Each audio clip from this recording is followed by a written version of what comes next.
এখন কি ওই যে আপনার ওই অঙ্গটা কি হচ্ছে আপনার কেটে যে দিয়েছে ওইটা কি আপনার জোড়া প্লাস্টিক সার্জারি করে জোড়া আপু ওইভাবে ওনাকে এগুলো প্রশ্ন করেন না, উনি ডক্টর বুঝেন তো এটা হ্যাঁ বুঝতে পারি অন্যভাবে সুন্দর আসলে আমি দেখিনি, মানে আমি তো অজ্ঞান ছিলাম। ওনাকে যাতে সহযোগিতা করে বা ওইখানে অবশ করে নিচ্ছে না। হয়তো একটা রোগীর কাছে লাস্টে যখন খারাপ লাগবে, তো আপনি ট্রলিতে যখন উঠেছে তখন আর কি বুঝতে পারলাম যে আমার ওইখান থেকে বের করছে আর কি, কোথায় ঢুকেছে আর বলতে হয় না, আর ওইখান থেকে বের হয়নি এখন বলতে, মানে বাইরের আউটডোরটা কেমন আমি বুঝতে পারতেছি না এখান থেকে।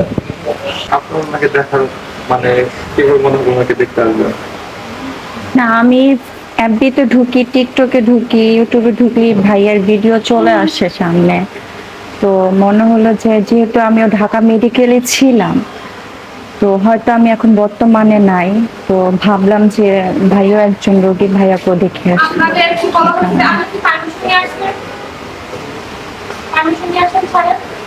না তো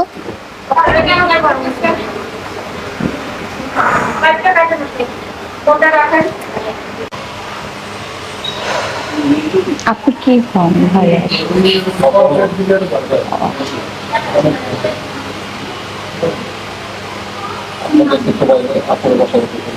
জি ভাইয়া, বলছি আম্মু বাইরে গেছে তো স্বাভাবিক নাই দেওয়ার জন্য। উঠায় দাও তো।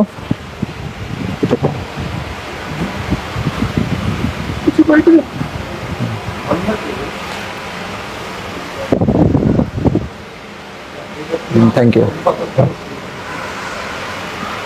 আচ্ছা আপু, আমরা একটু আগে দেখলাম যে আপনি জুনিয়র সাকিব নামের যে ছেলেটা রয়েছে হাসপাতালে তাকে দেখতে গিয়েছিলেন ঢাকা মেডিকেল কলেজ। তো আসলে তাকে কেন দেখতে গেলেন, কি উদ্দেশ্যে বা কি মনে করে? আমি গত দীর্ঘ 2-3 দিন যাবত হচ্ছে এফবিতে ঢুকি, টিকটকে ঢুকি, ওনার ভিডিও প্রায় সামনাসামনি চলে আসে। তো দেখে খারাপ লাগছিল, তো মানবতার ক্ষেত্রে আমি ওনাকে ঢাকা মেডিকেলে যা দেখে আসলাম। কি দেখলেন, তার অবস্থা এখন কেমন? তার অবস্থা অতটা ভালো না। তার পরিবারের সাথে কথা হয়েছে বা সাকিবের সাথে কথা হয়েছে? হ্যাঁ, সাকিব ভাইয়ের সাথে কথা বলছি, আর ওনার বড় বোন ছিল, ওনার বড় বোনের সাথে কথা বলছি। তবে ওনার অবস্থা ওইরকম ভালো দেখতে পাচ্ছি না, তবে উপরে আল্লাহ আছে, আল্লাহ দেখবে। শিখা আপু যেটা করেছে এটা মোটেও ঠিক করে নাই। সে হচ্ছে, হ্যাঁ আপনার ভালো লাগছে না, আপনি ছেড়ে চলে যাবেন, আপনি অন্যের জন্য লাইফটা কেন নষ্ট করলেন?